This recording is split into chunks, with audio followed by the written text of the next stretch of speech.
Salut la team, c'est Harry, le coach Super 7 Nutrition. Aujourd'hui, on passe en mode training. Je vais vous expliquer comment travailler en salle. Aujourd'hui, le thème, ça va être le full body, comment travailler l'ensemble du corps sur une seule séance. Je vais d'abord vous expliquer un petit peu le concept et les règles à respecter.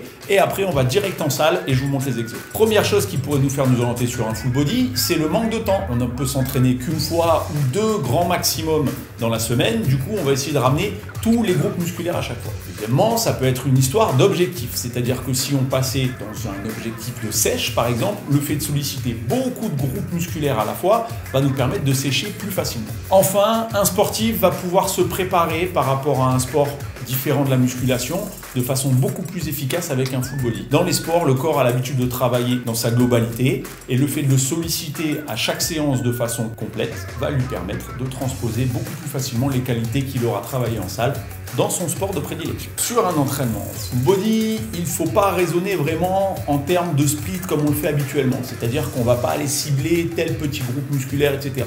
L'idée, c'est d'amener les gros mouvements pluriarticulaires et les enchaîner avec des temps de repos relativement réduits pour pouvoir avoir un travail plus conséquent et être capable de caser tous les groupes musculaires dans une séance. On peut faire un full body en circuit, c'est-à-dire qu'on peut enchaîner des groupes musculaires différents et faire plusieurs circuits et le répéter. Ou alors, on peut simplement faire, comme on fait habituellement, faire un groupe musculaire d'abord, puis le suivant, mais en travaillant l'ensemble des groupes musculaires. Alors évidemment, un circuit, il faut que vous alliez à la salle à un moment où c'est relativement calme. S'il y a plein de monde, réaliser un circuit sur des machines, ça va être relativement complexe. Alors que s'il n'y a personne, si vous allez sur les heures creuses, vous allez pouvoir faire un circuit de différentes machines sans aucun souci. C'est ça que je vais vous présenter aujourd'hui parce que c'est ça qui est intéressant de construire ensemble de façon à ce que vous ayez une séance relativement cohérente et efficace pour pouvoir optimiser vos résultats comme d'habitude. Vous avez bien compris le concept, maintenant on va passer aux exos en salle, on fonce s'entraîner. Je vous montre tout en détail, comment travailler, les séries, les reps, chaque exo dans le bon ordre. Ça sera beaucoup plus facile pour vous. Alors, je vous explique tout ce que vous devez savoir sur ce circuit full body. Le full body, à quoi ça sert? C'est plutôt orienté pour de la sèche ou pour de l'endurance musculaire. Si vous faites du sport à côté, amener un travail qui va solliciter tous vos groupes musculaires, c'est pas mal, c'est même mieux. Vous allez voir, je vais vous proposer 3 exercices par catégorie ou par groupe musculaire. À vous de les faire varier. Ne faites pas à chaque séance le même exercice. Choisissez-en un différent à chaque fois pour amener des difficultés et une obligation d'adaptation de la part de votre corps à chaque nouvel exercice que vous allez lui proposer. Je vous les présenterai par catégorie, les 3 de la même catégorie, puis les 3 de la catégorie suivante, et ainsi de suite. À vous de choisir celui qui vous intéresse dans votre séance. Comme son nom l'indique, c'est un circuit. On ne fait pas toutes les séries du même exercice avant de passer au suivant. Vous faites une série de l'exercice, deuxième exercice, troisième exercice, quatrième, ainsi de suite. Quand vous avez fini votre premier circuit, vous me faites une petite pause, 30 secondes au début. Vers la fin des 4 tours que vous aurez fait, ça va plus ressembler à 1 minute de récup. Sur les circuits, l'intérêt, c'est d'avoir des mouvements pluriarticulaires. Comme ça, on a plus de groupes musculaires qui travaillent à la fois et on peut ramener plus de fréquences d'entraînement. Vous n'aurez donc pas de mouvement d'isolation là-dedans, pas d'élévation, pas de curl, pas de mouvement d'isolation tout court. On va rester sur les gros exercices. Hop, hop, hop. On allait oublier.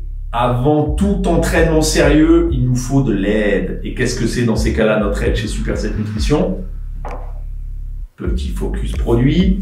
Le No Pump, c'est notre best-seller. Moi, c'est mon préféré. Il va vous permettre d'avoir des séances énormes, bien denses, comme il faut, comme on aime. À l'intérieur, vous avez 3 grammes de créatine. Vous avez 3 grammes de bêta-alanine et 3 grammes de citrulline, plus de la caféine pour vous motiver. À quoi ça sert tout ça? Facile. La créatine vous permet de travailler plus lourd, plus fort, plus souvent, plus de fréquences de répétition. Ça va vous amener de la force. C'est incroyable, évidemment, ça vous le saviez déjà. La bêta-alanine, qu'est-ce que c'est? Ça va vous permettre de repousser la sensation d'échec. Donc, pousser plus longtemps. La citrulline, elle va vous amener du flux sanguin, amener des nutriments au niveau musculaire pour vous permettre d'être plus performant. Et la caféine, pour finir, va vous permettre de vous booster, d'avoir le focus qui va bien et d'avoir une séance, encore une fois, bien pointue, précise, focus sur ce que vous êtes en train de faire. Voilà, vous savez tout sur le No Pump. En plus, il est super bon. Vous avez le pot raspberry, vous avez le cherry sour, vous avez le mojito, le Long Island et vous avez même la pina colada. Vous avez tout ce qu'il faut pour choisir le parfum que vous préférez le plus. Allez, là maintenant on est prêt, on y va, on a envoyé le No Pump et on attaque. Première série de 3 exercices. On peut choisir entre la presse incliné ou vertical pour travailler tout ce qui est cuisses, fessiers, ischio, c'est très complet. On peut préférer un hack squat, le fameux hack squat. Moi j'adore, je vous le répète à chaque fois, le sacrum est libre, on peut travailler quand on a des problèmes de dos. C'est beaucoup plus naturel comme mouvement. Le bon vieux squat en back squat, évidemment, avec la barre sur le dos, on va chercher bien bas. Ne surchargez pas outre mesure pour avoir une belle amplitude d'exécution. On change de type d'exercice. Premier exercice, le soulevé de terre, le gros basique, pour travailler plutôt les fessiers et l'arrière des cuisses. Et le bas du dos, bien évidemment. Ça, c'est très pluriarticulaire, tout le corps travaille. Un hip thrust, qui va encore une fois s'orienter plutôt sur les chaînes postérieures de les jambes, même si le quadriceps travaille un petit peu dans ce type d'exercice. Troisième exercice, le swing à la kettlebell. Ça, c'est magnifique comme exercice. On peut le travailler un peu plus long, ne travaillez pas en série ou en répétition, mais plutôt en temps de travail. Prévoyez 1 minute.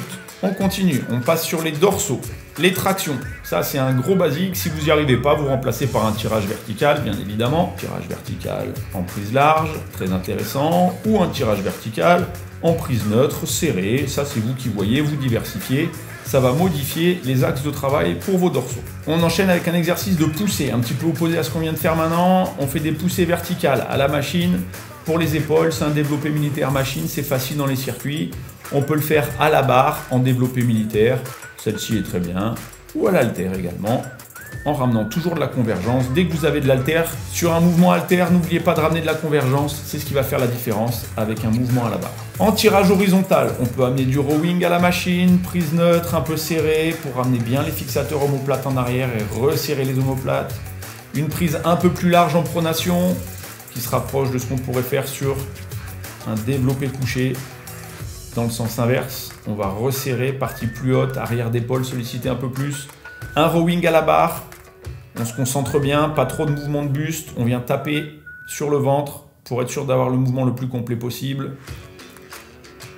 On enchaîne cette fois-ci avec les pecs. On peut faire un développé machine, ça c'est pratique, on arrive, il n'y a rien à régler, on pousse, ça nous permet d'enchaîner un peu plus. On peut mettre des belles charges en toute sécurité, celle-là est convergente, on peut l'avoir en mouvement de base comme une barre.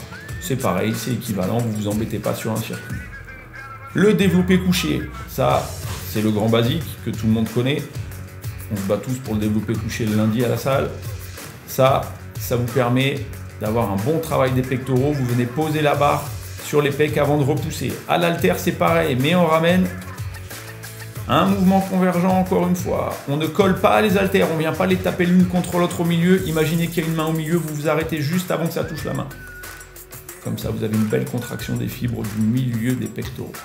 Le fait que ce soit incliné, ça vous ramène une sollicitation du haut des pectoraux un peu plus importante. On passe aux abdos. Vous m'amenez de la crunch machine. Ça, c'est magique. Belle amplitude. Le dos est protégé. On se concentre sur les abdos. On peut ramener également des élévations de jambes suspendues. Un peu plus dur, mais tellement efficace. Un relevé de buste, bras tendus pour aller toucher les jambes. Ça aussi. C'est bien dynamique, ça met en tension toute la sangle abdominale. On finit avec la 8e série d'exercices dans lesquels vous allez pouvoir choisir pour vos lombaires. La machine à lombaires, le relevé de buste sur machine, parfait, bonne amplitude, ça évite d'aller amener trop d'extension au niveau des lombaires pour pas pincer à l'arrière. On travaille bien concentré sur le bas du dos. Deuxième exercice, un statique, le Superman. On décolle les bras, on décolle les jambes, on est en appui que sur la partie avant du bassin et on reste en statique, surtout pas de petits mouvements dynamiques, sinon on risque d'aller pincer à l'arrière. S'il y a un début d'hernie ou des protusions, on pourrait aggraver la chose, alors que les exercices en statique pour les lombaires sont magiques pour soulager ces mêmes hernies dont nous venons de parler. Enfin, dernier exercice pour les lombaires, le good morning à la barre.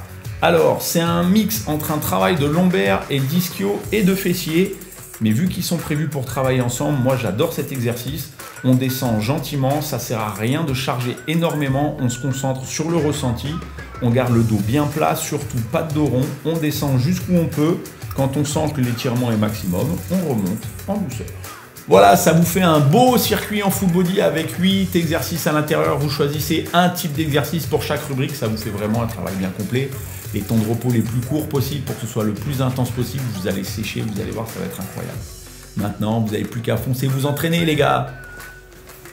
Voilà, on a vraiment fait le tour du sujet. Maintenant, vous savez exactement quoi faire pour me faire un bel entraînement en full body. Je vous laisse me laisser des likes et des commentaires si vous avez des questions. N'oubliez pas qu'on va se retrouver désormais pour faire de nouvelles vidéos avec des nouveaux types d'entraînement. En attendant, lâchez vos téléphones, foncez vous entraîner. Ciao la team. Moi, je voulais faire un fondu au noir avec mon corps. Non. Bon, vous avez bien compris le concept. Maintenant, on va passer... Je vous dis ciao la team, lâchez vos téléphones, foncez vous entraîner. Ciao. Je re-ciao. Parce que c'est jamais assez trop de ciao. Ah merde. C'est à la fin que je dois dire ciao la team. On est d'accord ?